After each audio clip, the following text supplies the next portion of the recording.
Ассалаумағалейкум жігіттер, қалайсыздар? Бүгін одеколон деген тақырып.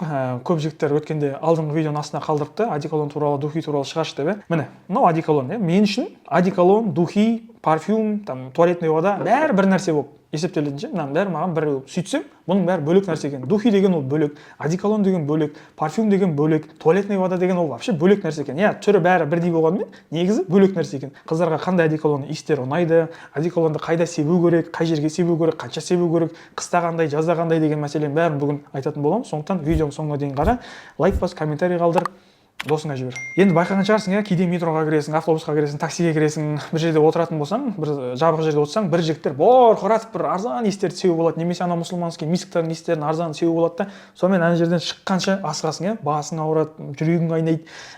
Мен бір есімде қатты қалып кеткен, мен пойызда бір плацкартта бір уақытында бір 10 жыл бұрын ба білмеймін, сол кезде бір жүрген кезде сол иіс, енді мұсылманский иісті сеуіп алып бір ағамыз қасымда жатқан кезде мен ана иіс әлі кейін жүрегімде қалып қойған. Сол үшін осындай адамдардың біреуі мүмкін сен шығарсың, байқамай бұрқырап жағып алып, барқамен бір одеколонды өлтіріп сеуіп алып үстіңе, сосын далаға шығасың. Ол жаз қыс деген нәрсені біз түсінбейсің. Духин деген бөлек екен, одеколон деген бөлек екен, оны біз білмейміз. Сөйтеміз де бәрін пытырлатып періп аламыз да далаға шығамыз. Ол біреуге ұнайды, біреуге ұнамайды, біреудің жүрегін айтады. Бірақ өзің үшін нормальный болып ойлауың мүмкін да. Сол үшін бүгін осы тақырыпты полный ашып беремін. Түсінесің, одеколон деген не, духи не, оны қай кезде себу керек. Енді парфюм деген нәрсені анықтап алайық. Парфюм деген нәрсе ол адамға иіс беретін дүниенің бәрін парфюм деп айтады да. Ол жаңа одеколон, духи бәрі соның ішіне кіреді. Бірақ осы жерде бөлінетін нәрсе бар. Барлық парфюмнің құрамында орысша айтқанда эфирный масло дейді, қазақша эфирный масло деп айтылады ғой. Сол эфирный масло болады екен да. Осы эфирный масло көп болған сайын немесе аз болған сайын ол одеколон не ұзақ тұрады, немесе тез кетіп қалады. Осы жерде осы анықтайтын нәрсе. Мысалы, біреулер айтады, мен азанда сеуіп едім, обедке дейін жоқ болып кетті иісі. Немесе біреу обедте септім, 2 күн болды үстімде жүр, иісі кетпейтін, базар жоқ, дерзкий одеколон екен деп айтасың кейде. Міне, осы нәрсе осы эфирный масланың аздығынан көптігінен болады. Яғни бұны ажыратып алу керек та. Демек сенің үстіңдегі одеколон ұзақ тұрса, значит ол парфюмде эфирный масла деген жаңа майлы нәрсе ол көп. Ал енді ол аз тұратын болса, бүгін септің жоқ болып кететін болса, демек эфирный масласы аз. Демек ол арзан одеколон. Ең ұзақ тұратын иістер олар духи деген аталады. Духидің иісі ең ұзақ тұрады. Мысалы, әйелдердің бәрі духи себеді, өйткені әйелдердің байқасаң, қыздардың иістері ұзақ тұрады. Иісін сезіп қаласың, ол жастығыңа жатса да сіңіп қалады, киім кисе де үстінде сіңіп тұрады. Әйелдердің духиінде ұзақ сақталады иісі. Демек 30-40% әйелдердің духиінде осы эфирный масло болады. Яғни 6-7 сағатқа дейін иіс сақталып тұрады. Әйелдерде емес, еркектерде де бар нәрсе, әйелдердікінде көп болады. Одан кейін туалетный вода деп айтылады. Туалетный вода деген 20-30% болады екен, оның құрамында эфирный масло. Демек ол ары кетсе бір 3 сағат, енді көп болса бір 4 сағат сақталуы мүмкін сенің денеңде. Ең слабыйы ол жаңағыдай одеколон деп аталады. Біз бәріміз одеколон деп айтамыз ғой, туалетный вода деп айтпайды ешкім, немесе духи деп айтпайды. Біз бәрімізге одеколон деп айтамыз. Общий, мысалы, одеколонда ол ең аз сақталатын иіс. Мысалы, сен бүгін септің, 1 сағаттан кейін жоқ болып кетуі мүмкін. Ол жерде 3-5% болуы мүмкін да, ол эфирный масло. Сондықтан оның иісі аз болады. Демек, парфюм сатылатын дүкендердің барлығында біздер не болады? Барғанда описаниясында артында жазылып тұрады. Бұл одеколон, бұл туалетный вода, бұл духи. Осыны қарап ал. Демек, сен ұзақ үстіңде сақталып тұрған қаласаң, оның бағасы сәл қымбаттау болған қаласаң, демек сен духи аласың. Тез әшейін пыт-пыт септің, бұл бір-екі рет терледің, или 1 сағаттан иіс жоқ болып кететін болса, оның бағасы арзан болады, сәйкесінше ол одеколон деп аталады. Туалетный вода осының ортасындағы нәрсе да. Яғни 3-4 сағат сенің денеңде сақталуы мүмкін, немесе киіміңде сақталуы мүмкін да. Яғни бұл туалетный вода деп аталады. Демек, біліп алдық, бәрі бірдей емес. Бәрінің бағалары да әртүрлі болады. И оның иісі де ұзақтығы сақталуы да әртүрлі болады. Демек, осы 3 нәрсені біліп алдық. Енді одеколонды, духиді қалай таңдайсың деген сұраққа жігіттер ешкім дұрыс жауап бере алмайды. Мысалға, маған ұнайтын иіс саған ұнамайды, саған ұнайтын иіс анаған ұнамайды, солай. Демек, қыздардың да иісінде, мысалы, қыздарға манталь деген иіс ұнайды да, қыздарды. Бірақ манталь сепсе, ол бәріне ұнайды деген сөз емес қой. Біреудің жүрегін айтуы мүмкін да. Ол тура сол сияқты маған Том Форд ұнаса, біреуге Зеленский ұнауы мүмкін деген сияқты да. Біреуге Версачи ұнайды. Демек, бұл жерде бұл сұраққа жауап жоқ. Яғни, қандай одеколон совет бересің, или қандай одеколон сепкен дұрыс дейтін болсаң, оған совет жоқ. Өйткені ол реально ответ жоқ оған. Саған ұнайтын нәрсе маған ұнамайды, анаған ұнайтын нәрсе маған ұнамайды. Сол үшін сен осы бағасына қарай, оның иісінің сақталуына қарай, оның атына қарай сен өзіңе ыңғайсыз аласың. Бұл жерде қандай одеколонды қалай таңдау керек деген мәселеде ғана бір сұрақ жауап болады. Ол қыстың күні барынша тәтті иістерді таңдауға болады екен да. Яғни қыстың күні приторный аромат дейді ғой, цитрустың иісі, жаңағыдай қатты бір шығып тұрады. Мысалы, Зеленскийдің иісі, Том Фордтың иістері көбінде қысқа келеді. Өйткені қысты күні сен қанша оны бүйтіп тәтті қылып сеуіп алғанмен далаға шыққан кезде ол иіс уже ана суықпен бәрібір жеңіл болып кетеді да. Ал қысты күні сен андай қазіргі жазды күні себетін нежный ароматтар болады ғой, табачный дейді, адамның жүрегін тайынтпайтын, ыстықпен бүйтіп майлы болып шатасып кетпейтін бір иістер болады ғой, жұмсақ иістер, свежий иістер, мысалы. Ондай иістерді сен қысты күні себетін болсаң, ол ұзаққа шықпайды. Өйткені дала суық, сен ол иіс тез кетіп қалады да. Сол үшін барынша қысты күні тәтті иістерге себуге болады. Табачный иістер, яғни цитрусовый иістер, яғни қатты шығатын иістер деп айтайықшы. Жаздың күні, көктемде, яғни күн ыстық кезде, күн жылы кезде барынша қатты шықпайтын, жүректі айнытпайтын, барынша жай андай жұмсақ иістерді себуге болады. Ол сен мысалы золотое яблокоға барсаң, там бьюти-манияға барсаң, сен просто қыста қандай одеколон себесің, жазда қандай одеколон себуге болады деп сұрайтын болсаң, консультанттардың өздері айтып береді, қай жерде қандай одеколон қазір хит болып отыр, қай жерде қайсысы дұрыс, туалетный вода деген қайсысы, одеколон деген қайсысы ұзақ тұрады, қайсысы қазір өтіп жатыр, өтпей жатыр, жазда дұрыс сепкен, мынаны текпен жақсы деген сияқты. Сол консультанттар өздері-ақ саған шешіп береді бұл мәселені. Вопрос сенің ақшаңда ғана да, бұл жерде сенің вкусыңмен ақшаңда ғана. Енді өзіңе ұнайтын иісті таңдап алдық деп ойлайық. Одеколон алдың, духи алдың, білмеймін, туалетка алдың, әйтеуір алдың.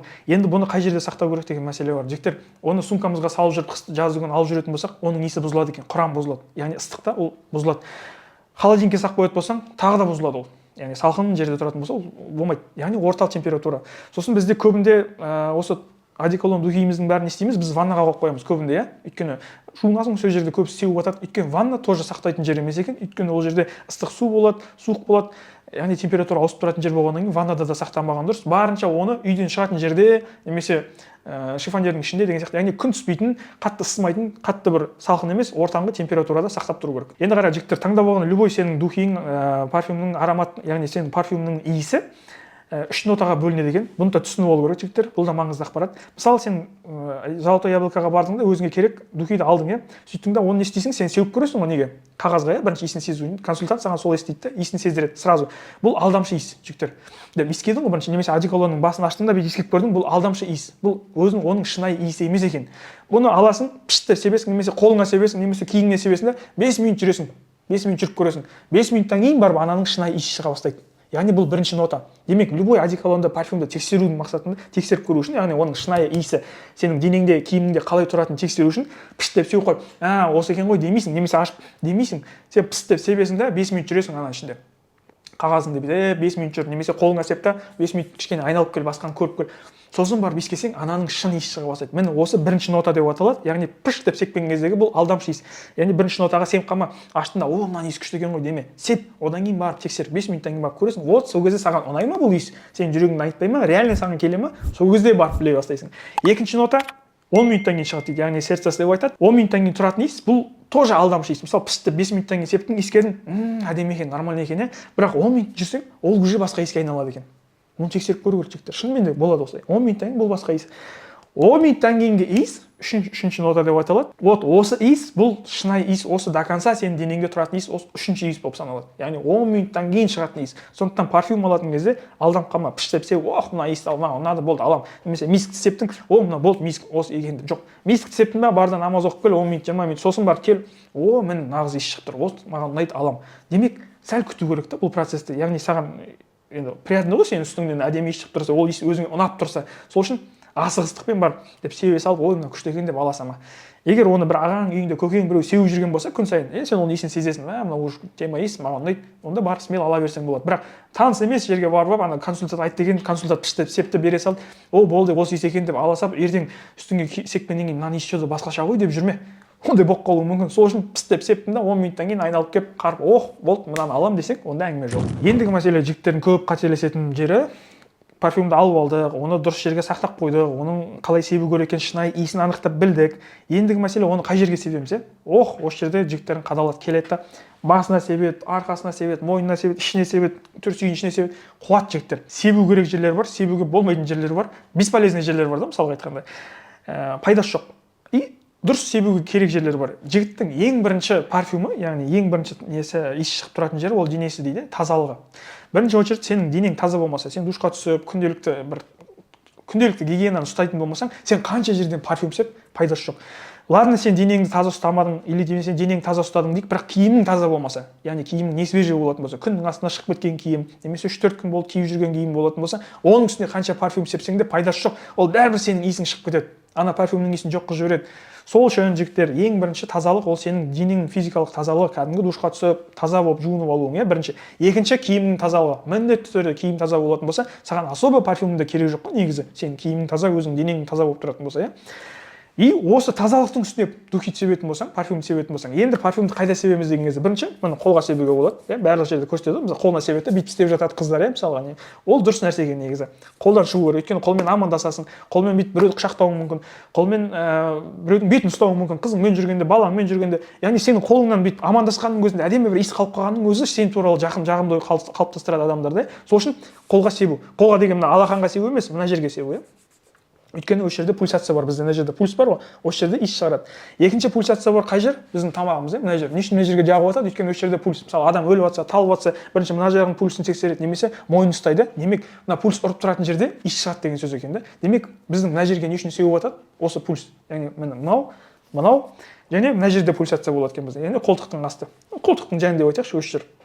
Мына жерде де пульсация болады екен, себуге болады. И төмен кіндіктің астына да себуге болады. Немесе арқаға да себуге болады. Енді арқаңа бүйтіп себе алмайсың, бірақ болады деген сөз да себуге. Бірақ басыңа сеп, саныңа, арқаңа, артыңа сеп, қолыңа сеп, ол пайда жоқ жігіттер. Ол просто жоқ болып кетеді оның иісі. Сол үшін пульсация бар жерлерге ғана себуге болады. И то оны пыс сеппейміз. Пульсация бар деген жерге жігіттер киімсіз себу керек. Өйткені айттық қой, эфирный масла деген нәрсе ол май. Сенің парфюмің қаншалықты қымбат болса, қаншалықты эфирный масласы жаңа ұзақтық сақталып, иіс сақталып тұратын ұзақтығы көп болатын болса, и сен оны аппақ футболкаға бүйтіп себетін болсаң, Құдай сақтасын, футболкаңнан ол кетпейді ертең. Май жағылса кетпей қалады. Мынау сап-сары болып жабысып қалады. Одеколоның қаншалықты қымбат болатын болса, мейлі арзан болса да, сен оны бірінші денеңе сеп, голый денеңе жуынып ал да, сосын денеңе сеп. Жаңа пульс бар жерлерге септің, жақтың, болды. Бір рет пыс дегізу жетеді, жігіттер құйып бүйтіп алудың керегі жоқ. Өйткені сенің одеколоның қымбат болатын болса, немесе духиің, туалеткаң достойный болатын болса, оны шомылудың керегі жоқ. Шомылып жүрудің керегі жоқ. Аз ғана септің, болды. Сосын киім алғаннан кейін ол автоматически сен киіміңе сіңеді ғой. Сосын қыстық киім болатын болса, себуге болады, курткаға себуге болады, там жилеткаға, костюмнің ішіне себуге болады деген сияқты. Болады. Бірақ ақ көйлекке, ақ мынандай футболкаға себетін болсаң, ізі қалып қалуы мүмкін. Жаңа эфирный масласы көп болатын болса, просто ақ футболкаңды құртып аласың, ол кетпейді одан кейін. Дұрыс емес болып болады. Сол үшін бұл жерден сақтану керек. Тағы да бір мәселе бар. Мысалға, жігіттер қолтыққа дезодорант жабамыз біз, иә. Мысалға, қолтыққа Allspice жақтың, үстіңде Tom Ford септің да. Екеуінің иісі екі түрлі. Екеуіне не болады? Дисгармония болады, быт болады.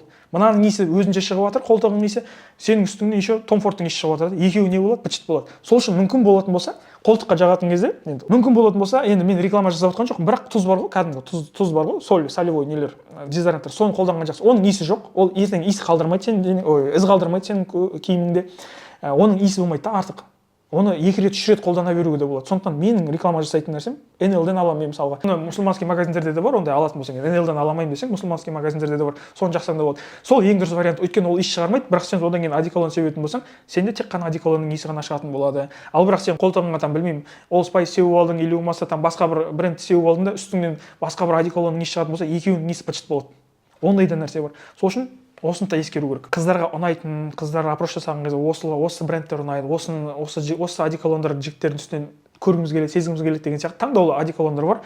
Соның бір 15-20-сын біз қазір төменге списокқа қоямыз, төменге өтіп, оны міндетті түрде оқып, қарап ал. Иә, біреуіне сенің бағаң жетуі мүмкін, ақшаң жетуі мүмкін, жетпеуі мүмкін, бірақ ақшаң жететін жағдайға істеп, сөйтті сол одеколондарды сеуіп жүр, сол кезде саған қыздар қарайтын болады. Өйткені сен де әдемі деп бір қыз қасыңнан өткен кезде қарайсың ғой, оқ деймін, мына иісі әдемі екен деген сияқты. Тура сол сияқты қыздар да бізге қарайды. Егер қымбат одеколон сеуіп оның қасынан өтетін болсақ, ол уже біздер туралы басқа ой береді да.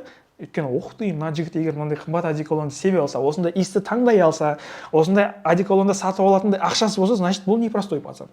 Непростой пацан. Значит, бұл жігітте бірдеңе бар дейді да, ол уже сен туралы басқа ой қалыптастырады. Сол үшін қолтығыңа да, денеңе де барынша жақсы, қымбат, бағалы, сондай үлкен ортада құрметке ие одеколондар бар. Соларды себетін болсаң, сенің статусың, сенің абыройың міндетті түрде көтеріледі. Иіс туралы айтатын тағы нәрсе бар. Жігіттер, хадисте айтылады, адам өзінің үстіне қанша ақша құртса да, ол ысырап болмайды дейді. Хадис бар екен сондай.